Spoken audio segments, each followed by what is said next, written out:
नमस्कार दोस्तों। अगला छंद देखते हैं अपन सोरठा। जो सोरठा छंद है ये फर्स्ट ग्रेड और सेकंड ग्रेड, फर्स्ट ग्रेड व सेकंड ग्रेड में जो पाठ्यक्रम है उसमें ये लगता है। तो आज अपन सोरठा छंद के बारे में जानकारी प्राप्त करेंगे। ठीक है। जो सोरठा छंद है ये दोहा छंद का उल्टा होता है, यानी जो सोरठा छंद है ये बिल्कुल जो दोहा छंद है उसका विपरीत होता है, यानी उसमें जो है वो इसमें विपरीत होता है। ठीक है। तो इसके अपन लक्षण देखते हैं कि ये दोहा छंद का उल्टा होता है। ध्यान देना, पहला तो क्वेश्चन ये बनेगा वो कौन सा छंद है जो दोहे का उल्टा है, तो सोरठा। ठीक है। अगला लक्षण देखते हैं कि ये अर्धसममात्रिक छंद है, यानी जो दोहा जो सोरठा छंद है ये मात्रिक छंद तो है, लेकिन मात्रिक में कैसा अर्धसममात्रिक छंद है। तो ध्यान रखना, जो सोरठा छंद है ये अर्धसममात्रिक छंद होता है। ठीक है। अगला लक्षण देखते हैं कि इसके विषम चरणों में 11-11 मात्राएं होती है। ध्यान देना, जो सोरठा छंद है उसके विषम चरणों में 11-11 मात्राएं होती है, वह सम चरणों में 13-13 मात्राएं होती है। ठीक है। लेकिन जब अपन ने दोहा पढ़ा था तो दोहा के विषम चरणों में तो 13-13 मात्राएं होती हैं और सम चरणों में 11-11 मात्राएं होती हैं। लेकिन ये क्या है, ये दोहे का उल्टा है। तो यहाँ पर 13 की जगह 11 है और यहाँ पर 11 की जगह 13-13 मात्रा है। ठीक है। तो विषम चरणों में तो 11-11 मात्राएं होती है और सम चरणों में 13-13 मात्राएं होती हैं। इसमें यति 11 और 13 मात्राओं की होती है, यानी जो सोरठा छंद है, सोरठा छंद में जो यति होती है वह 11-13 मात्राओं की होती है, जबकि दोहा में 13-11 मात्राओं की होती है यति। यानी जो दोहा छंद है, दोहा छंद में तो जो यति है वह 13 और 11 मात्राओं की होती है, लेकिन जो सोरठा छंद है दोहे का उल्टा है। तो इसमें जो यति है वह 11 और 13 मात्राओं पर होती है। ठीक है।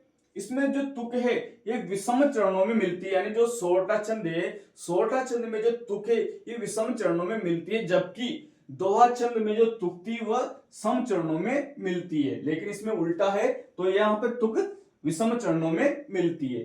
तो ये मात्रिक छंद है। तो इसमें अपन जो उदाहरण है इसमें मात्रा लगाकर देखते हैं इन लक्षणों को। जानी, तो यहाँ पर 2 मात्राएं जाएंगी। पहले इसको पूरा पढ़ लेते हैं कि जानी गोरी अनुकूल से ही हर्षुन जाई कही, मंजुल मंगल मूल वाम अंग फरकन लगे। तो इसमें अपन मात्राएं लगाते हैं। यहां पर 2 मात्राएं जाएंगी, यहाँ 1, यहाँ 2, यहाँ भी 2, 1 1 1 1 1 1 1 1 1, यहाँ भी 1 मात्रा, यहाँ 2 मात्रा, यहाँ 1 मात्रा, यहाँ भी 1 मात्रा, यहाँ भी 1 मात्रा। तो पहले अपन इसमें मात्राओं की गिनती करते हैं। तो 1 2 1 2 3 4 5 6 7 8 9 10 11, तो ये 11 मात्राओं की यहाँ यति हो रही है, यानी ये जो पहला चरण है इसमें 11 मात्राएं आ रही है।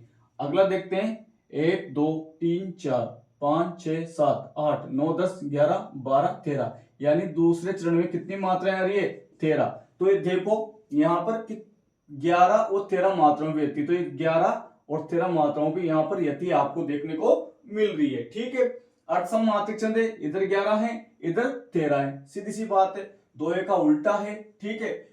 इसमें आया कि इसके विषम चरणों में अभी देखते हैं, तो यहाँ पर भी 2 मात्रा, यहाँ भी 2 मात्रा जाएंगी, यहाँ 1 यहाँ 1, यहाँ भी 2, यहाँ 1 यहाँ 1, यहाँ भी 1 यहाँ 2, बढ़ा हुए तो 2 मात्रा, यहाँ 1 यहाँ भी 2 मात्रा, यहाँ 1 2 1 1 1 1 1 1 2। ठीक है। 1 2 3 4 5 6 7 8 9 10 11, 11 मात्राओं पर यति, यानी तीसरे चरण में 11, 1 2 3 4 5 6 7 8 9 10 11 12 13।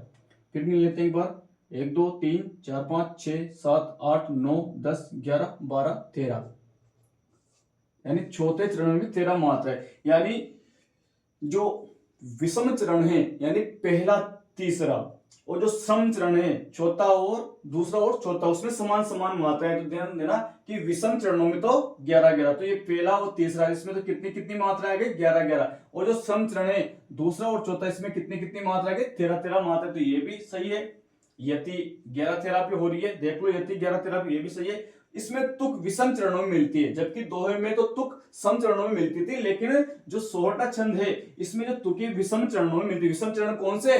पहला और तीसरा। तो अनुकूल और मूल, ये देखो अनुकूल और मूल, ये से क्या बोला जाता है? इससे तुक।